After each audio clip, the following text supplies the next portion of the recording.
ECSI fans, you want to revolutionize your sports investing habits? Allow me to tell you about WagerWire. WagerWire is an app that helps you become a superior bettor by allowing you to sync all your sports books and track all your bets in one place. See your current action, your betting history, and stats. You could also sign up for sports books and collect bonus offers. Follow them at WagerWire on X, as it's the best account on the platform. Head to App Store or Play Store now and search WagerWire and download the app.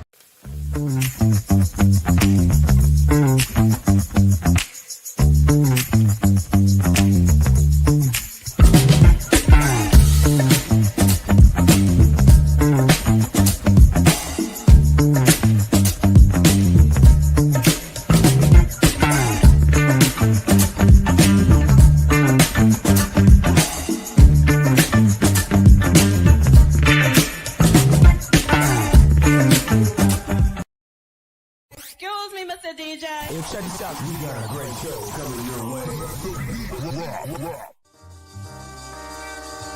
From the ECSI Sports Studios, the #1 sports information program in America, the Breakfast Bankroll, with your host, the sports broker, Jeff Dawson.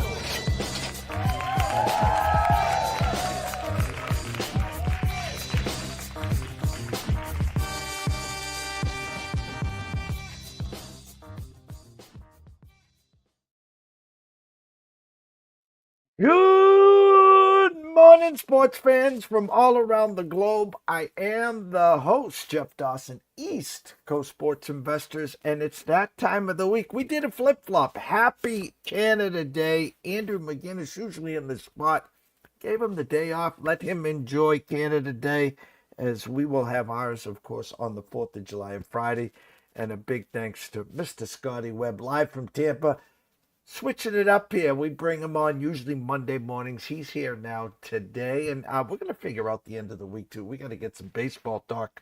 I mean, 4th of July, day before or the day of, baseball, hot dogs, fireworks. That's what we're here to talk about. So first and foremost, a shout out to our proud sponsors and partnerships. It's WagerWire. Head on over to Google Play. Download the app. It is free. Travis, Zach, Guy, myself, Amber, Holly, Ali, Carol, Bucks. The list is endless. Just join Jay Berry to have some fun here. I promise we'll take good care of you.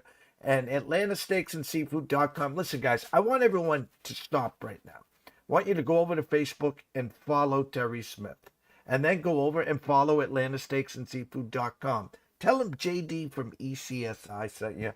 Then head on over to AtlantaSteaksAndSeafood.com. Steaks, chops, seafood, wine, appetizers. He's got it all. He's got 4 subscription plans as well. Set it and forget it every 30 days. A box of protein to get you through the month. The only thing you'll need is a spare propane tank. So without further ado, Mr. Beam 'em Up, Scotty Webb. What's up, champ? What's going on there, man? I thought I'd start something off differently today, and I got to tell a little story. I think you would really enjoy this story. The headliner, Dodgers, 21 games over 500.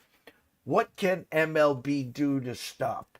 Dodgers, 53-32. The Padres are in second, 7.5 games back. San Francisco in third, 8 games back.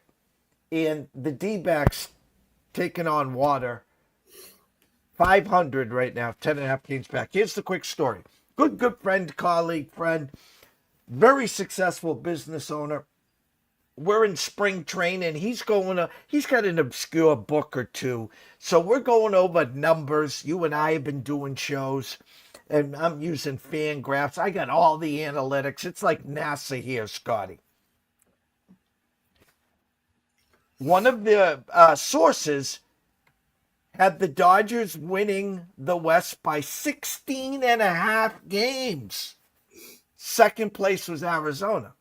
So my buddy has a prop on his website, Dodgers to win the West by 8+ games. I'm like, dude, that is a max push all in, meaning whatever they'll allow you, and without mortgaging the house, there's no such thing as a loss. But my point is, when we got sources and projections having them win the West by 16 and a half games, and they're offering you they got to win it by 8 games, or actually 9 to cash the ticket, I thought that was sound the alarm bells. Thoughts on that?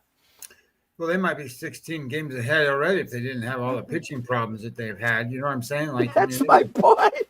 yeah, I don't know. They got. You just name a guy and he's out there throwing for them. So their pitching guys are coming back. You know, they'll be back, and you know they'll get in probably more of a rhythm, right? I mean, like, and you know, as they come down the stretch and they do different things, I think you know, it's a very difficult situation. You know, I see all these posts on X and you know people talking on other shows and different things about all these injuries that these teams have. Well, shit, nobody's had more pitching injuries than the Dodgers.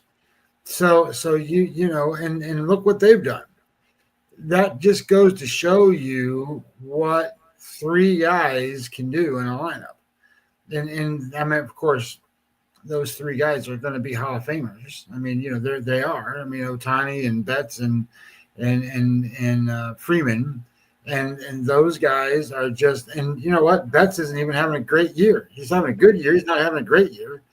And then Teoscar Hernandez popped in and out of there, but he's kind of fading out. They got him batting like 6th or 7th now. But you know, Muncy now is hitting the ball, and Smith is just Smith. You know, the catcher just goes up there and OPS over 900. So you know, this is a team that you know they're like a softball team. You gotta score a whole bunch of runs to beat that team. Yamamoto, their best pitcher, ain't even pitched good. He's pitched decent. He hasn't pitched great. I mean, I know his ERA and all that stuff, but I'm never looking at an even run average. His Sierra numbers are averaged at best. You know what I mean? They're not elite numbers by any stretch. So when you start bringing back Blake Snell and you start bringing back Glass now and you start bringing these guys in there that can actually throw 100 miles an hour and get people out and do just different stuff, look out. I mean, you know, the Dodgers and you know, the Dodgers will fix all the other stuff and shit. They got guys that they called up that knocked off those old veteran guys, and they're good players too. So, you know, that team is I don't know how to say this, but they're deep. Like they're deep at every position. They're deep everywhere. You know, they're a AAA team who go out and beat some of these teams. So you know, I don't know if it's true now because they called up players and stuff, but those guys are good, man. I mean, and they invest a lot of it. They work with those guys, so when they get up there, they can contribute. So, you know, that's a well-run organization, and because of it being a well-run organization, they do all the right things. And if they need something, well, shit, they just go get it. They don't wait. They just, okay, I need a hitter. Okay, well, what you want? Him batting right-handed, left-handed? You want a switch hitter? You want a guy that can steal bases? And they go get him. You know, it is what it is. And that was part of my point today is, and I know he would, if they voted today, Dave Roberts would not get the coach or manager of the year. But just look, as you said, they're pitching IL 30 days, 60 days, 90 days. And the funny thing is, the West started out crazy. The Padres were 9-0, I think it was. And then the Giants and even the D-backs had flashes. And yet I looked this morning, and very quietly, this team is 53-32, 21 games over 500, and we're 2 weeks away from the All-Star break. And then they're going to start to slowly be piecing together the Glasnows, the Snells. Kershaw's back to being Kershaw almost. Yamamoto will start pitching better. They're slowly getting Ohtani up to 2, 3, 4. If you haven't, and listen, we know this. It's about getting hot, and when you're getting hot, baseball's all about chemistry. And it's not always the best team that wins the World Series. But my point is, for the Dodgers to win the West and to win the World Series, the only way this number's going to go down, down, and down, unless there's a an Otani injury or something catastrophic that way. So if you haven't bought in and you want to add to your portfolio, I'm making a strong suggestion. Kind of sort of need to do it now, Scotty. Yeah, well, I mean, this is, you could have bought them lower probably when the division was, basically one game tied. I mean, San Diego was right there tied with them.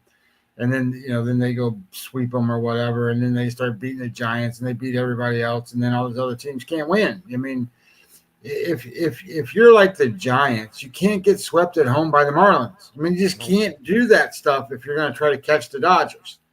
So that's what's going on. These other teams get up to play the Dodgers, and I get it. It's like all these teams get up to play Ohio State or Alabama in football, right? They this is our season. Well, I get it, 100%. But baseball's not that way. I mean, there's 160 games, so you're gonna have to go play other teams, and they're professional teams, so they're the best players in the world. Now, they're not all superstars. And so sometimes these non-superstar players will beat superstars, but you cannot lose that many. It's like the Pirates right now. It's a great thing, right? They've got this little run going. They won 4 games in a row or something, or 5 games in a row or whatever it is. They're not any good, but so these teams all do that. It doesn't matter. The Rockies, remember the Rockies? They won a few games in a row there not too long ago. All these teams are going to win 3, 4, 5 games in a row every once in a while. They all are. But if you're a good team, and a team that's trying to make the playoffs, you can't afford to lose to teams like this. You got to figure it out. You've got to go in and I don't know what the right word is, throw a monkey wrench in the damn machine so that it breaks the problem of what you have. It's amazing to me what goes on in Major League Baseball with some of these teams. Look at the Texas Rangers and look at the lineup that they put out there every single day. They could be like the Chicago Cubs. They could hit, they could score, they could do all this stuff, but they don't. Well, why not? Well, it's their philosophies of how they run that team. And I'm not saying it's the manager. I'm just saying it's and it could be the manager. It's a whole thing, right? It's the whole thing. It's how it all plays together. How does one player feed off the next guy that feeds off the next guy that feeds off the next guy? Because like the Cubs, every one of their guys can win the game. They all can hit, and so can the Rangers. And nobody even knows who the Rays players are. And the Rays go out and do that too. They all feed off of each other. They just do, So it's amazing when you can land a philosophy and have teams do well. And when you have teams like the Yankees that go out there and, if Aaron Judge doesn't have a good day, they're going to lose the game. It's amazing because those players are better than what they're performing to. It's just weird. I still think that hitters are at a disadvantage today based off of the strength and information that pitchers have. And then second, I think that they're stupid. And I don't mean that disrespectfully. I just mean that in a sense that, watch the pitching. Well, you sit here. I watch a lot of games on my phone. I watch, smoking cigars in the garage or doing something. I can't go watch it on TV. So I have it on my, I'm watching where the pitches are, the little box and how it all works. And I'm going, I can't believe you're swinging it. If they would just swing at strikes, and I get it. It's not as easy as what I'm saying. It isn't. But if you could, they're the best players in the world. If batters would just swing at strikes and not swing at balls, the batting averages would go up 10 points and the productivity would go up. And you would see a lot better performance from these players because they don't swing at strikes. And when they make outs, it's because they're hitting balls that are, 2 inches off the plate inside, 2 inches off the plate outside, whatever. And most of the time, and I say most of the time because you don't normally see power shots from balls that are 3 inches off the plate. But sometimes guys will hit a home run there. But it doesn't happen that often. That's why pitchers have an advantage. They throw the ball where a hitter thinks it's a strike. They swing, they hit the ball, and it's not a strike. And how many strikes do they really have to throw? They don't have to throw 3 strikes to get guys out because guys swing at bad pitches. Sunday night, ESPN, Detroit Tigers against the Twins. Cy Skubal, that's been my guy for the last couple of years. 13 strikeouts last pitch, 99, 100. My all-time love affair is Pedro, and there'll never be another Pedro in my eyes, of course. But going back to last year, going to what we've seen so far this year, this Cy Skubal's pretty special right now, Scotty. Well, I've said this a million times. I'll say it again. Major League Baseball's pitching currently is the best that it's ever been. There is none better any year, any time, ever. I mean, you can go back to whenever you want. And it's not its best that it's ever been. It's the most difficult thing to do today, and I just talked about how bad hitters are. But it's just the worst thing in the world, right? To try to hit these guys because it's almost impossible. Now I will say this: Tariq Skubal is the leader of the pack of all these guys. Now, and we'll see what consistency looks like these days. It used to be you could get one of those, great pitchers and they're going to go 10 years, 15 years as a great pitcher. I don't know if that's possible anymore. And maybe it's 3 years, maybe it's 4 years, maybe it's 5 years as being the best pitcher. Because this kid out of Milwaukee, Mizrowski, whatever his name is, that kid has better stuff than anybody. Well, I think he does anyway. And his grades on Pitching Plus and all that stuff, they all show that he's got great stuff. So the reality becomes is once a pitcher has maxed out over a certain amount of time, I don't know where that leads to. But I will say currently, you've got great pitcher. I mean, I'm looking at.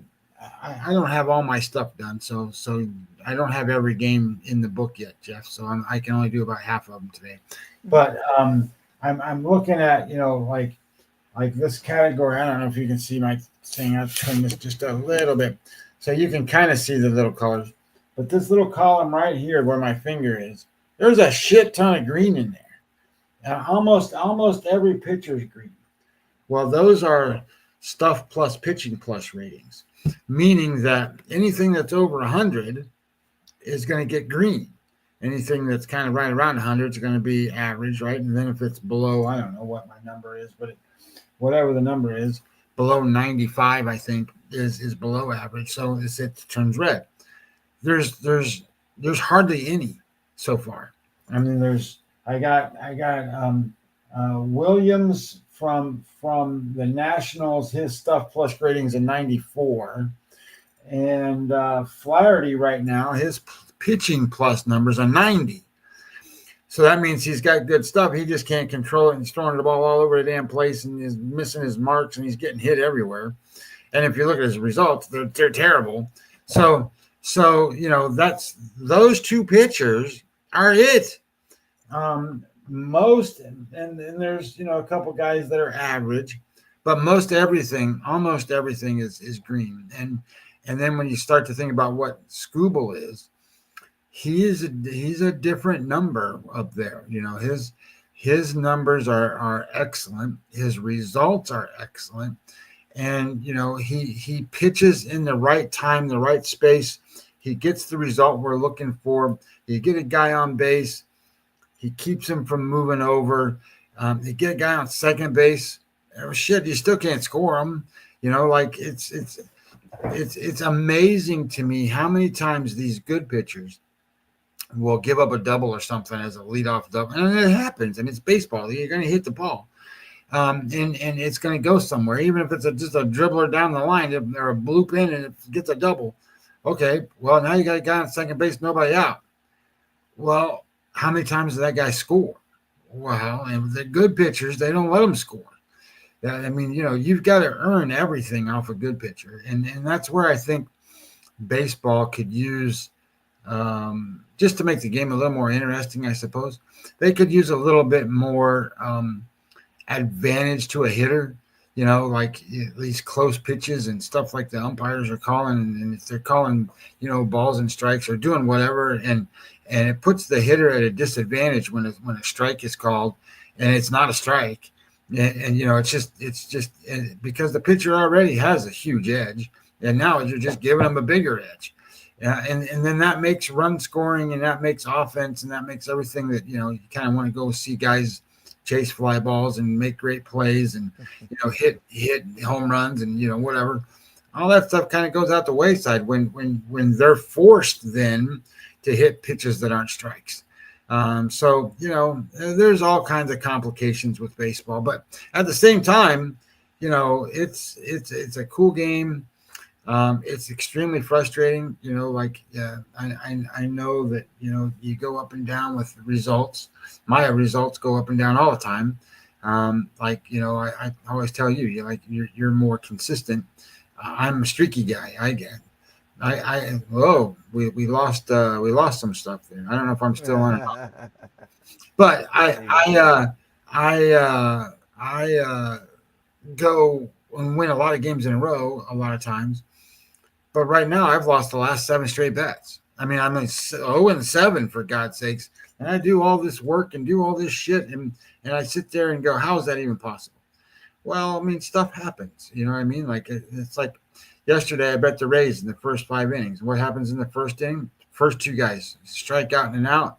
Next guy hits a double. Well, I mean, that's what happens. Okay, well, he walks the next guy, and the next guy hits a home run. It's 3-0 in the first inning. I'm behind, and I'm in the first 5 innings. I got to try to figure out how to win this game. And then he gives up one more run somewhere in there. So it's 4-0. And the Rays aren't doing jack shit. Well, in the 4th inning, the Rays come out and they get hit after hit after hit after hit after hit, and they hit a home run. They score 4 runs and tie the game, but neither team scores again. And, I'm betting them in the first 5 innings, so I got to cover the hook, and, doesn't happen. So you lose. And, you look at numbers and you sit there and go, well, the Rays are like top 5, top 7 offense right now. The A's can't score. They can't hit. They can't do shit. They're terrible on the road. They can't do anything. They're 28th, 27th in offense. Well, they actually went on and went to win the game. I didn't want to play it out that far, but I thought, how it's going to work out. Rasmussen on the mound, do whatever. But all it takes is one home run, and it changes the whole course of the game. I mean, that's 3 runs in one swing of the bat, and that's where baseball is today, and that's where gambling is you got to live with that, and you got to try to figure that out. And in my world, I'm 0 for my last 7 bets. Well, shit, I just gave away a lot of money. So I'm sitting here going, well, now it's time to slow down, make smaller bets, build it back up a little bit, wait till you get hot again, and fight through the frustration and go play poker. I'm going to move you to the front and center here. Full slate today. Paul Skeens Day, of course. Kind of comical. They've won 4 in a row. They swept the Mets. They won yesterday. Dave Parker passes away on Saturday. Little We Are Family going on. And they were St. Louis minus 130 overnight last night. And then wake up in the morning and the Pirates closed as favorite. So I'm like, okay, well, I'm on to you. And now just my eyes. Now they get Paul Skeens. It's Paul Skeens Day, and they're only minus 160. Again, they can't score for the kid. It doesn't matter. I feel bad, but smells a little there. Big slate, but I'm going to bring you forward, break down whatever you have in front of you, and I'll be back in a few minutes. Yeah, no worries. Getting out of that Paul Skeens thing, it drives me crazy that people talk about him in a way that, that he so I look at things like this. I don't care what your personal one-loss record is. That's for Cy Youngs and different things or whatever. Like Hey, Marty Lowe, if it's one of these things where you go in and you're 20-3, okay, great, right? But that's not how you judge a pitcher, and especially if you're a gambler, right? Because most of these pitchers don't have control over their won-lost records. They just don't. So if there's a better statistic if you want to use won-lost, and that is team record in starts that a pitcher makes. So when I sit here and I think about Paul Skeens, I don't know what his record is. What is he, 4 and whatever or something, 5 and whatever? I don't know what his record. I think 4. I think he's got 4 wins.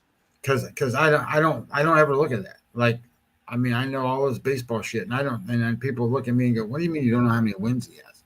I don't care. I don't either. You know what I'm saying? I don't care. Here's what I will tell you is he's made 17 starts. In those 17 starts, the Pirates are 8 wins, 9 losses. Okay.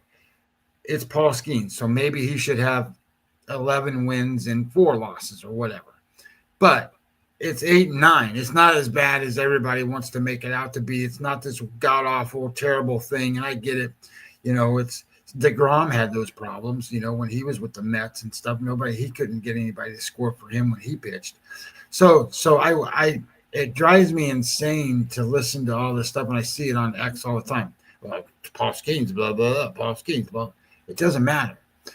You know what I mean? Like, he put his team in a position to win, and they have. You know what I mean? Like, until last week, because they got beat by the Brewers, he was 8 and 8. Right? 8 and 8. Okay, I win half the time I go out there. That's perfect. Whatever. You know what I'm saying? Like, there are guys that you would think are good pitchers that go out there and can't win. You know what I mean? They can't win. And then where's that number at? Situational. I have a couple of those, Jack Flaherty. Okay, he's pitched 16 times. You know how many times he's won? The Tigers have won in those 16 times. 5. They're 5 and 11. I don't know what his record is, but they're 5 and 11. That, you know what I mean? Like, and then you sit there and you go, I got to pay this money and I got to do that. Okay, well, you're already taking a chance on a pitcher that can't win these games. He's 30% of the time he wins. So I think that's a better way to look at it, in a sense of, don't look at their won-loss record, because nobody cares. And you're a gambler. Do you get paid if the guy wins the game? Maybe not. You get paid if the team wins the game. You know what I'm saying? So it's important, to go look at that number, not the number because where it kind of works out is, you can bet on a guy. He holds them in and keeps it within a 1 run. Your bullpen comes in, does well. They win the game. He doesn't get credit for the win, but you got your money. That's the pitchers you want to bet on. There's a guy out there today. You probably where is it? So Shane Baz. He doesn't have great statistics and great numbers. Now, he's been good the last couple of starts. He's pitched 16 times for the Rays.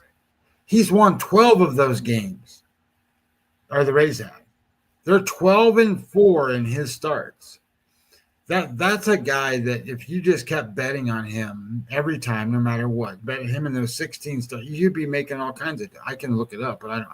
You know what I mean? Like, that's the difference in some of this stuff. Of course, you just got to kind of look at balance and how all that stuff works out. But there are scenarios where, team wins and team losses when your pitcher is the starter is a much better way to handle looking at wins and losses, as opposed to doing it on a personal starting pitcher scenario, because those wins, it's like a quality when you give a guy a quality start or something. What the hell does that mean? I mean, shit, he gave up 3 runs in 6 innings or whatever, and that's a quality start. Well, shit, 3 times 9 is 27 divided by 6. His earned run average is near 4. Is that good? 4. It was like last night crochet. Yeah, he had 9 strikeouts. Whoop-de-doo. He gave up 4 runs. 5 runs, 4 earned, of course. Blah blah blah. So, anyways, let me get you front and center. I'll be right back. You do you. I'll be listening. Yeah, no worries. I only got half of them, so I can only talk about like 7-8 games. So Okay. anyway, looking at today's numbers, let me pull this stuff over here. Beep, beep, beep, beep, beep, beep. I was looking at these games, and I think the because ultimately the Yankees and the Blue Jays are playing, like Jeff said. There's some Boxing Day or whatever it is in Toronto, or in Canada. So it's a special day. I mean, a special time. This is a 3:00 afternoon start. And this is Max Fried going on the mound. And Max Fried has been really good off of losses for the Yankees. And of course, that's what happened yesterday. The Yankees got ahead, and then they blew it. And then you've got Kevin Gausman, probably between him and Bassett, toss up, if you want to call it that, up to who's the best pitcher for Toronto. And I think it's no question, obviously, Fried's the best pitcher in New York. What's interesting here is my line and the actual line are pretty far off, and there's a reason for that. So when I look at numbers, and my power rating numbers are a combination of several things. They're a combination of Fangraphs, right? And what Fangraphs says the Yankees are worth 91 wins. Baseball Prospectus, who has the Yankees at 91.7 wins. So there's the combination then comes out to basically 91 wins for the Yankees. But then I look at base runs and go, well, they need to be adjusted, because base runs say you were either lucky or unlucky based on sequencing of events. And if you haven't heard me say it, I'll say it one more time so you kind of get a good idea of what base runs does. So let's say there's 7 things that happen in an inning. Let's say there's 3 walks, 1 home run, and 3 strikeouts. 7 things. One team goes up and has 3 walks in a row, a home run, and then 3 straight strikeouts, right? So that team scored 4 runs. Well, Team B has the same sequence of events: 3 walks, 3 strikeouts, and a home run, except for their sequencing happens this way. They go up and hit a home run, and then they get 3 walks and 3 strikeouts. They scored 1 run. So sequencing of events was favorable to one team and not favorable to the other team. Does that make one team kind of adjusts sort of what you think about how good a team is? Well, base runs takes all that into consideration, takes all the noise out of it, and says, hey, this team is X number of games unlucky favorable, or they've been too lucky favorable. The Yankees are unlucky in that scenario by a lot. So they are 7 games they should have won that they haven't. And part of it, if you look at it, when you look at some of the scoring or standings charts that you might look at, and there's a Pythagorean theory one out there that you could look at. There's also the ones that say plus minus or whatever based off the run scored. And the Yankees are always better in those categories because they score a lot more runs. So they're scoring way more runs and should have way more wins than what they do. They're just not. And that's what I talked about way earlier is situational game strategy. They're not very good. And sometimes that's part of the DNA of the team. Anyway, so that being said, they get credit for being a much stronger team in my world than maybe they are. So there's a little bit of that. Plus, Fried's a good pitcher. So I think this line should be way higher than minus 140 for the game. I'm looking at it right now. I have Profit X has minus 148 for the Yankees. I'm not sure exactly what the number is. Probably somewhere around 155, 160 for everywhere else. But that's the number that I would bet. And when I think about it,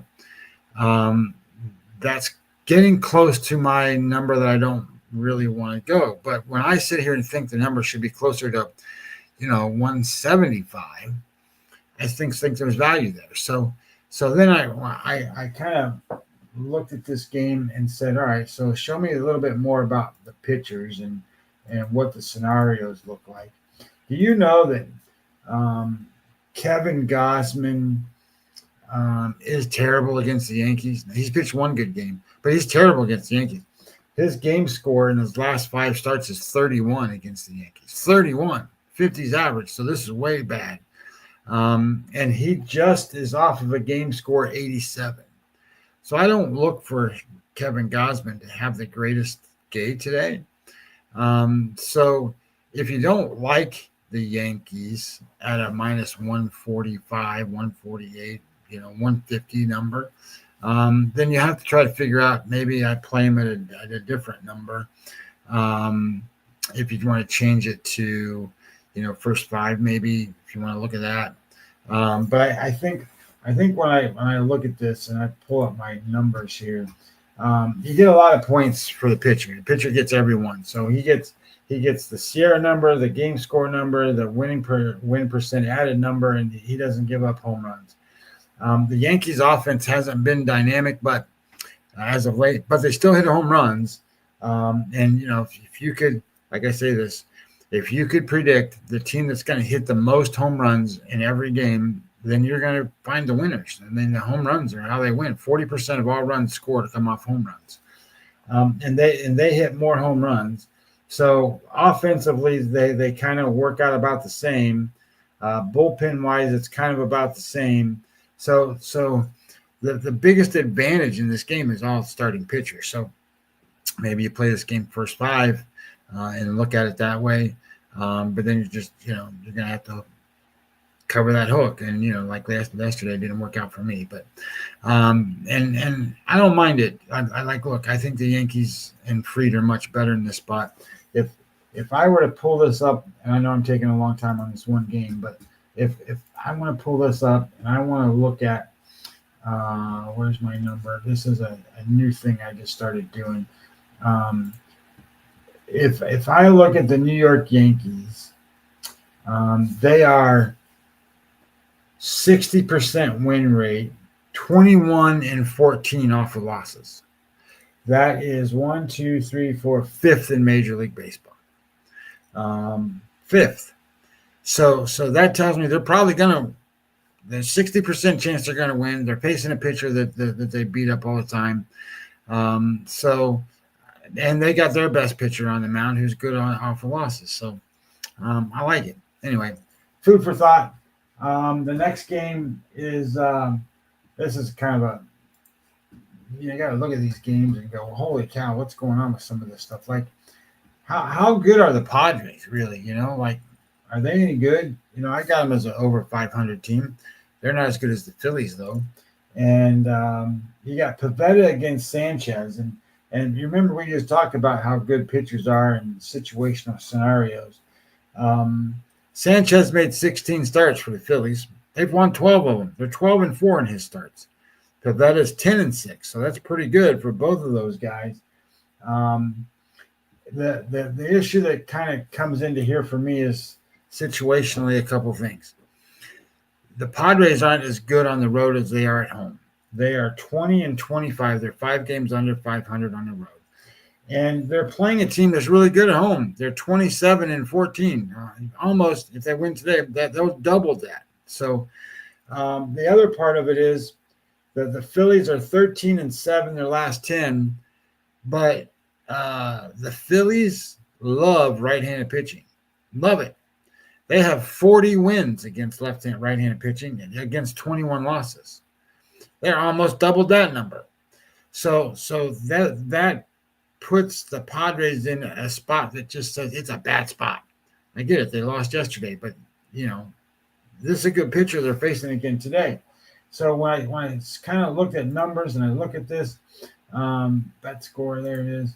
The pitching-wise, San Diego pitcher is pretty good. He's not quite as good as Sanchez is, but he's good. 3.52 Sierra number. Sanchez 2.97. Is that enough to bet on? No. Doesn't make that's not a huge difference. But as you start playing it out and it keeps building, you sit there and you go, okay, well, one of the problems that you have with Pivetta is he gives up home runs, 1.57 home runs per 9 innings, and his WPA is about even. So he doesn't match up that way. So you have a starting pitcher edge in Philadelphia. You have a situational edge in Philadelphia. But this is where you have to make a decision. Philadelphia, offensively, they rank 25th right now.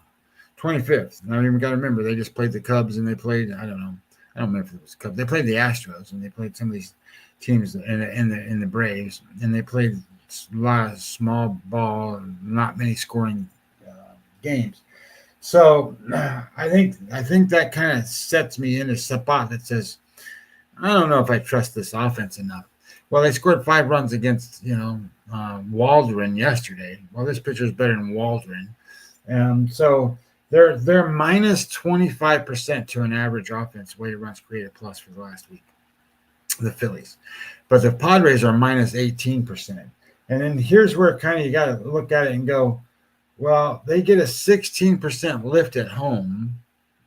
Weighted runs created plus is 116 at home. And the Phillies are the Padres are minus 11.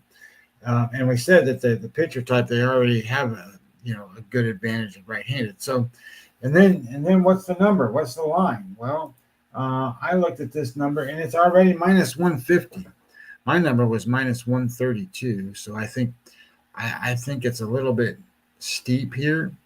So I didn't bet it. I think the offenses are about the same right now.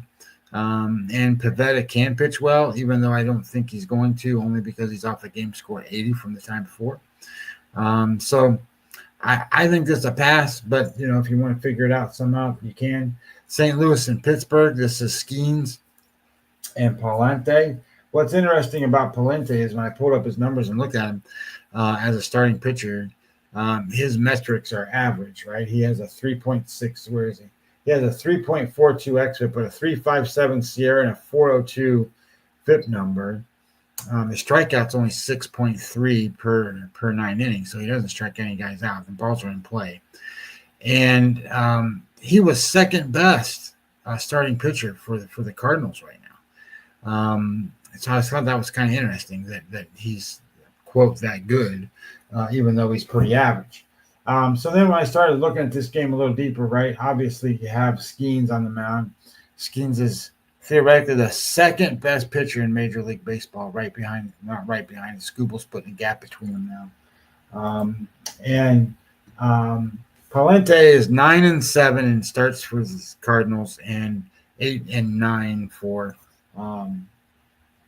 Skeens. But there's no question Skeens is the better pitcher. What's interesting here is, all these teams go through stuff. The Pirates couldn't score for a long, long time. I'm not saying that they're scoring crazy, but they're scoring. Their offense is 6th in Major League Baseball right now. 6th. And the Cardinals are 21. The Pirates are 30% better than an average offense currently. And there's not very many teams. There's only 3 teams, better than them in the weighted runs created plus category in that spot. So do you bet the teams when there's hitting, right? And now you got a pretty good pitcher against the guy who doesn't strike anybody out. So the question becomes is how much do you want to pay? Well, my number in this game, where is it? My number was Pirates minus 180, and it's minus 160-ish. So I think that there's a little bit of value there, but not much. And you got to figure out how to bet it. Now, remember, Paul Skeens is off a bad start. His last start was against Brewers, and he threw a game score of 41. Nope, he threw a game score of 43.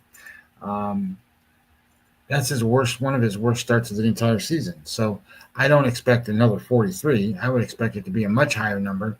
And if that's the case, I don't think St. Louis scores hardly any runs, maybe one.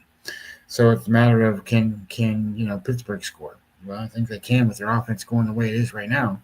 So you want to play the minus a half a run? You want to play them on the run line? This might be one of those type of spots. And I think that, there's some value there because, you're looking at the sixth best offense going currently against the 21st best offense.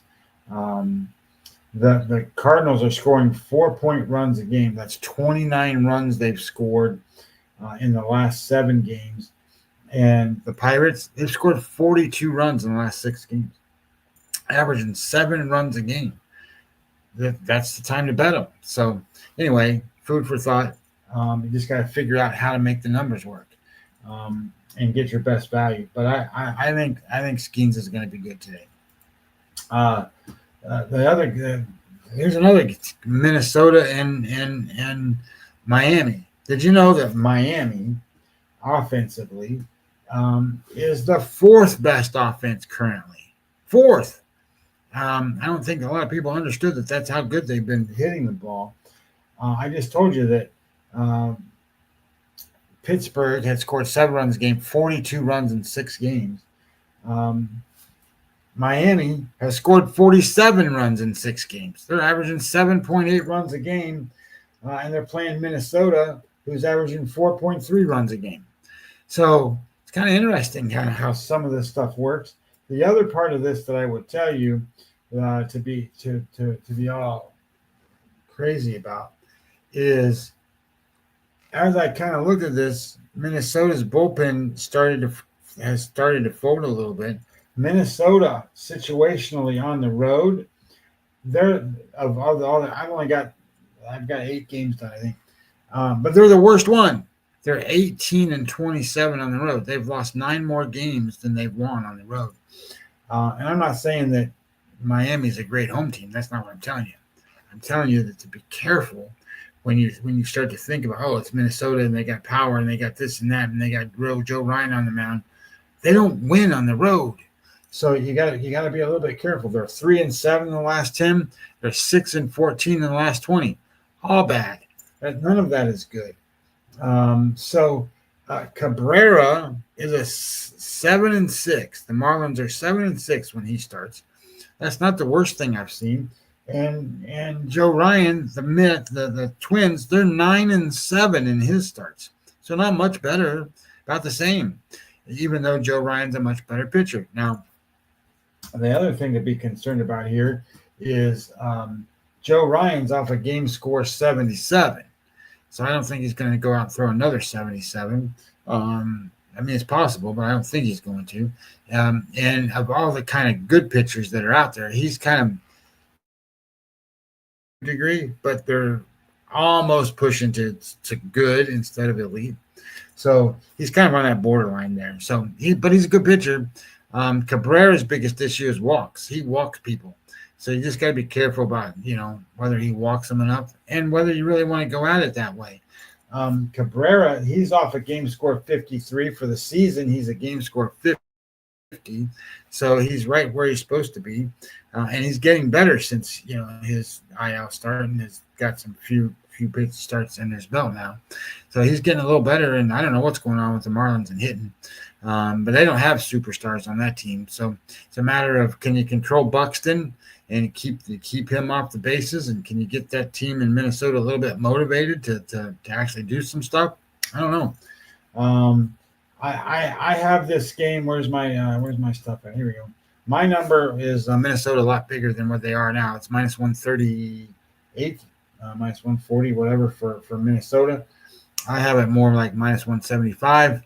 But I don't want to bet it. I don't want to bet against the hot team in Miami, and I don't want to bet on a bad road team like Minnesota. So I'm kind of skipping that one. The next one is Detroit and Washington. I don't know what to tell you.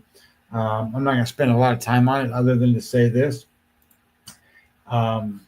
Jack Flaherty is one of those pitchers that he can throw and be like an ace.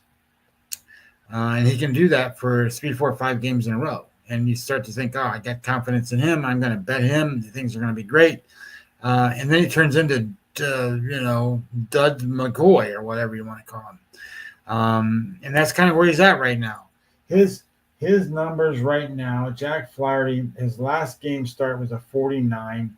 Over his last 3 starts, his game score is a 23. That's terrible. He had a 49, 8, and 13 in his last 3 starts. Prior to that, 74, 66, 77, 60. See what I mean? Like, he's totally night and day guy. He either gets crushed, gives up a bunch of home runs, or he strikes everybody out. His strikeout rate is still great. It's 10 per 9 innings. But right now he can't throw strikes. He's walking people. 5.76 walks per 9 innings. That's the highest one of the games I got done. His FIP number, 5.49. It's the highest one of all the ones I got done. So because of his walks, he's reliant on his defense. But he also gives up home runs. 1.8 home runs per 9 innings. Highest of the ones that are on the board. So it's an interesting dilemma here. Detroit can outscore Washington. So maybe they win this game 8-7. I don't know. But Williams is sneaky good too at times. 46, so I would a bit better than his last time out. His game score for the season is only 45, so it's below average. Even with all those good starts that Flaherty's had, his game score for the season is a 49, so it's not much better. But offensively, there is no question about who the better team is. Detroit on the road is 5 games above 500. Washington, the last 20 games are 5-15. Only won 5 out of the last 15. So, and they're 8 games below 500 at home. So I don't like that matchup that way. Washington's had a bad bullpen all season, so I don't like that.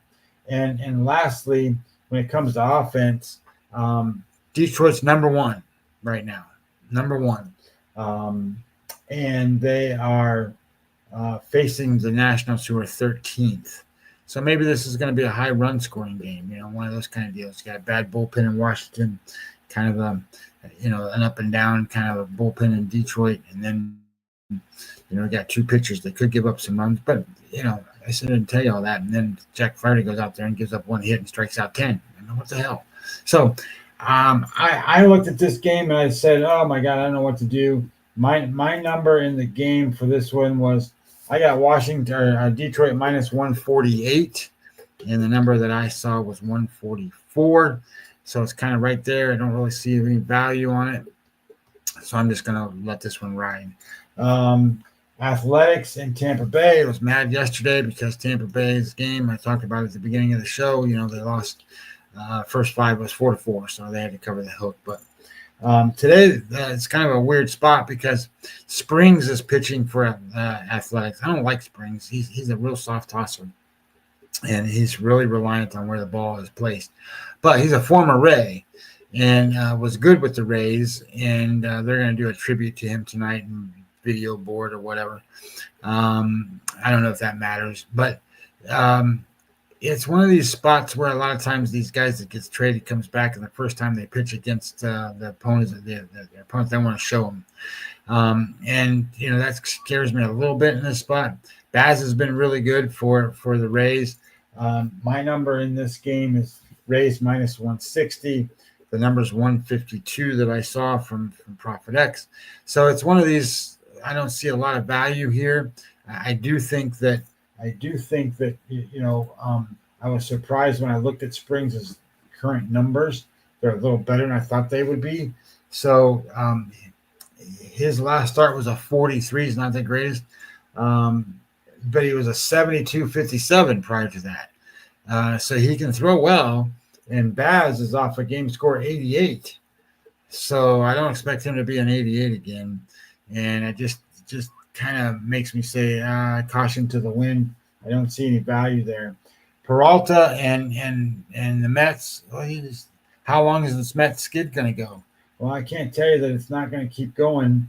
What I would tell you is when I looked at these numbers, Milwaukee has a pitching edge to a small degree, and they have an offensive edge to a large degree and a bullpen edge to a large degree. They get almost all the points when you're trying to make a bet here. And when you look at what Holmes has done, you remember he's a relief pitcher, closer relief pitcher, and this is his first year as a starter. He's a 4.0 Sierra number, 4.25 xFIP. No, the wrong guy. There he is. 4.84 Sierra number, and you're looking at Peralta's a 3.3. So there's 1.5 runs difference right there, and they got to try to make that up somewhere. And Holmes was a strikeout guy, but he's not right now. He's only striking out 6 guys per 9 innings, and Peralta's over 10. Holmes is walking guys, and he's giving up home runs. So the only thing he's got really going for him is a good ground ball guy. Keeps the ball on the ground to a degree. And then situationally, you look at the Mets. They're 7-13 in their last 20, and 3-7 in their last 10. They're still good at home, but Milwaukee's 13-7 in the last 20, and 8-2 in their last 10. So, Milwaukee's a lot hotter, and offensively, there's no question what's going on. Milwaukee is 8th, and they're scoring 6.2 runs per game, and the Mets are scoring 3.2 runs per game, not hitting home runs. So it's one of these times, do you trust Peralta on the road? Do you want to bet, on the road? I would not be betting Mets here at all. My numbers are I have Mets minus 120, and the number that I saw was minus 110. So I think there's maybe a little value Mets in terms of my number, but in terms of the handicap, there's no way. I think that the way you look at this is Milwaukee handicap wise is much better. Their offense is better. Holmes is not a strikeout pitcher right now. Peralta is, and I think there's a good chance here that Milwaukee wins this game. But there's not a lot of value there. And then the last game that I've gotten done, and I tried to get it up to this point, this is Cincinnati and Boston, and this is Singer pitching for the Reds. Now remember, he was a Kansas City Royal, so he's pitched against the Red Sox a lot. And he's not been good against the Red Sox. And he's not a big strikeout guy. Singer's strikeouts are average. He's walking guys at 4.33. But boy, Fitz, I tell you, I don't know what's going on with him. His last start was a game score of 41. He didn't do very well. And then previous to that, which was 4 weeks ago, someone on it was a -1, and then he had a 53. So is he average below? I think he's a below average pitcher he's got good stuff. 108 is his stuff plus number. So that's not bad. I mean, that's above average. I just think he has a hard time controlling it just because he doesn't get a chance to pitch a lot. His grades when it comes to projected WAR numbers are terrible. He's a negative. He's a minus 0.2, by the way. So he doesn't help them win games. In fact, what that means is a replacement AAA quality pitcher would be better than Fitz. So then that means you got to go and say, hey, the only way I can bet this game is if Boston's offense is dynamically better than the Reds' offense. And currently that scenario would play out this way. The Reds have fallen to 20th in offense, and because of the Red Sox are 9th. So the Red Sox kind of bumped up based off of what they did yesterday a little bit. Isolated power, the Red Sox are 4th, so they're hitting a lot of doubles, triples, extra base hits, home runs, and the Reds are not. So the other issue here that I kind of want to watch, the Reds don't care about playing on the road. They're not a bad road team. They're 500-ish on the road. Their number on the road for the Reds, they're 20-22 on the road. And, the Red Sox aren't the most dynamic home team, 24-19. And they don't get the biggest lift at home either. Offense lift for the Red Sox is it's getting better. It's 10%, so that's pretty good. The Reds on the road are 1% on the road, and most of the time it's negative. So it's not a bad thing that for the Reds to be on the road. They kind of like it. So when I made the number for this game and I looked at it, I have Red Sox minus 102. Last time I saw it was minus 110. It's kind of a coin flip game. I think it'll be a coin flip game. When you start to look at the bullpens to say, okay, who's going to win the bullpens? The Red Sox have a slightly better bullpen, but also a worse WPA, meaning that win percentage when the time comes to get the outs that are necessary to affect the winning of the game, they're not getting them. So it's one of those spots where, or at least over the last 14 days. So it's one of those spots where, it's a coin flip game again, and I'm just going to leave it at that and kind of go from there. But that's the only ones I got done, Jeff. I don't have the rest of them in there yet. I was getting ready to do the Angels and the Braves, which I think is interesting because I don't think people realize how many runs the damn Angels have been scoring and what kind of run they're on right now. I got a lot of the stuff done, so I just got to put in the pictures. But the Angels, they are scoring almost 6 runs a game. Their offense ranks third.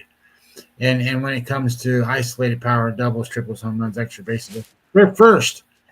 So they're getting ready to play in Atlanta against Didier Fuentes or whatever the hell his name is. And that doesn't mean that they can't hit that kid. So, the only thing the Braves really have going for them is they got a good bullpen. It's been pretty good here lately. And, can they hit Anderson? Well, it depends on whether Anderson's on or not. I don't know what's going on with the Braves. The Braves are a better team than what they show. But they've not made the run to catch up, and I don't know if they're going to. Yeah. Win some, lose some, as Colin Cowherd does his segment at 1:00. And I got to say, I was egg on my face so far. Obviously, I had the Braves winning that division, had them over 92 and a half in there. And we saw it a few years ago. I always bring this up to you. They had no outfield. And Stanopoulos there, out of nowhere, what did he get? Ozuna, he started grabbing everyone. Produced an outfield, and they caught fire. And it's not, Acuna's back. Got Soler, that's who it was, yes. And so Acuna's back. Strider looks like Strider.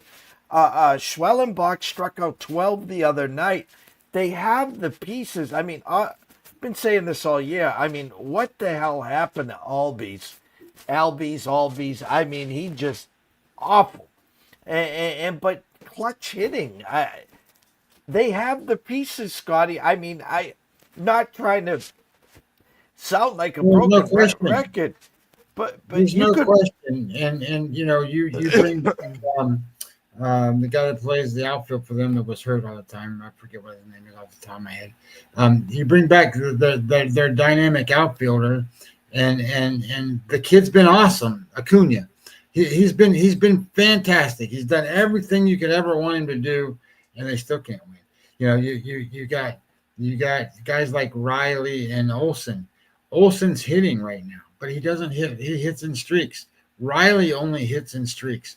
Ozuna's pretty consistent, but their catcher, that guy they got from the A's, Murphy. He hits in streaks.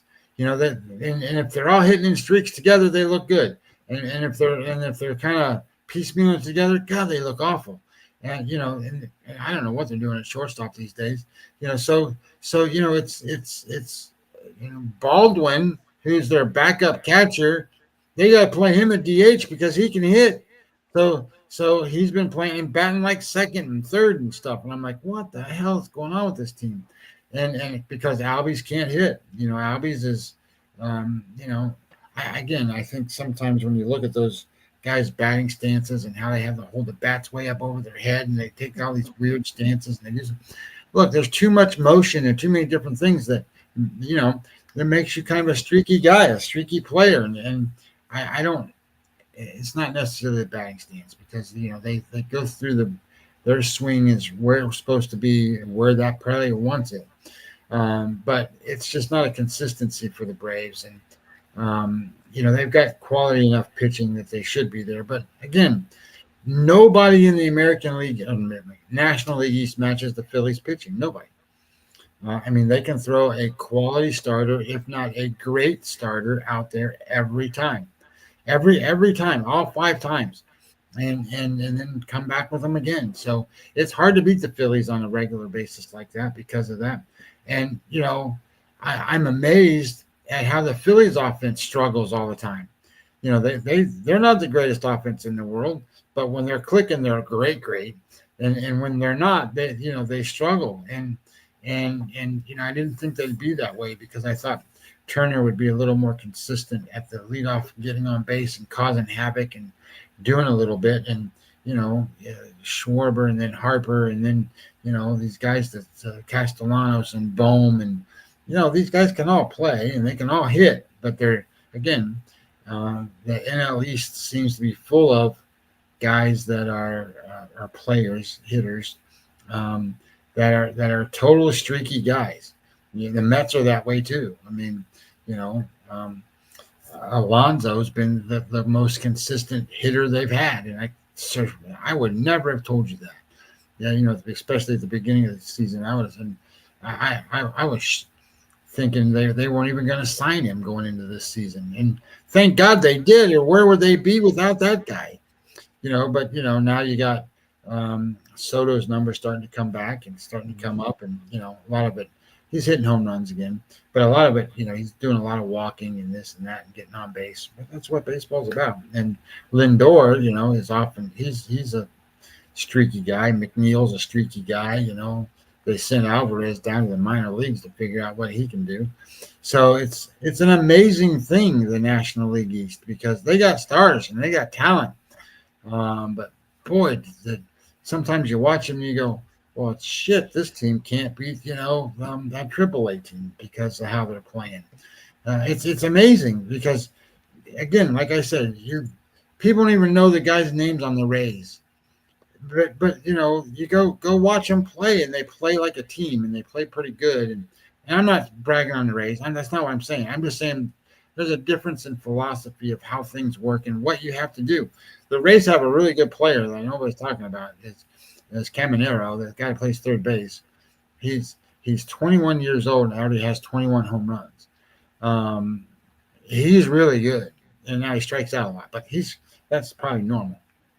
Major League Baseball, they all strike out. But, you start looking at where those guys are on the OPS numbers, shit, they're all hitting 900 now. And it's like nobody even knows their name. It's like, you know who Jonathan Aranda is? Well, he's one of the best players in Major League Baseball. Nobody knows who he is. It's like Yandy Diaz, right? Yandy Diaz got to slow start. Well, now he's over 800 OPS and hitting 13, 14 home runs. And, you remember Brandon Lowe? Nobody remembers Brandon. Brandon Lowe was played second base, supposed to be the greatest guy in the world, never was. Well, shit, now he's hitting the ball like crazy. So it's like all these players are just doing stuff. And, they got a rookie named Magnum that's at Mangum who's like second or third in WAR for rookie players. I looked at that. Because everybody talks about these rookies, and I was, we talked about and joked about it the other day, these rookie hitters that come up, and then all of a sudden, what's going on and what's happening with them. Let me go back here and do this. All teams, no splits, rookies. So right now, that's not right. There we go. That's what I'm looking for. Oh, that's pitchers. Chad Patrick, Will Warren, hitters. Do that same thing with hitters. There we go. That's what I was looking for. Jacob Wilson's the best. 2.8 WAR earned so far, and most of that's all offense. And Carlos Nevarez for Boston is second.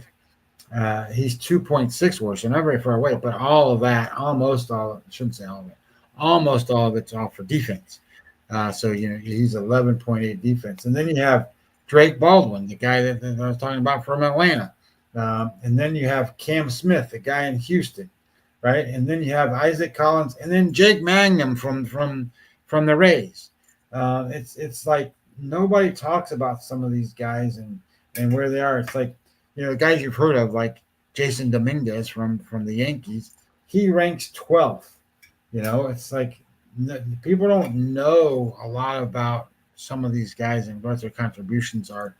Now, granted, 2.8 WAR is pretty good, but if you take that away, the leader of the pack is Aaron Judge at 6.3 WAR right now, and if you brought down to where 2.8 WAR is, your Jacob Wilson is like 21st in Major League Baseball in terms of total talent of all the players. But that's pretty good for a guy that's a first year player. Yeah, it's just amazing. I wonder how some of this stuff works out, because I see things that drive me nuts, like these projected numbers.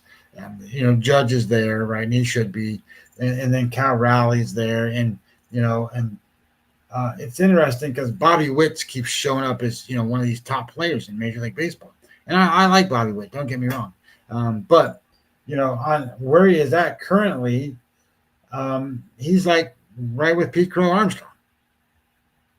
Well, and he is 3.9 WAR. Cal Rowley's 5.6. Ohtani 4.1. Jeremy Pena, that's going to be a big loss for the Astros, because he's been holding them over because Alvarez has got hurt, and the little second baseman, he hasn't been hitting. So Isaac Paredes has been good, and Isaac Paredes has been good.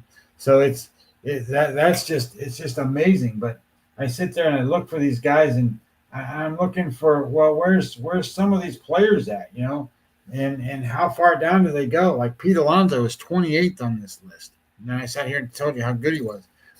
He's 28th on the list, and that's behind Francisco Lindor, who's 14th on this list. So it kind of tells you how the contributions of things are work out, and where things really go. And if I did it offensively instead of just WAR numbers, you'd see some good things. Aaron Judge is obviously the best.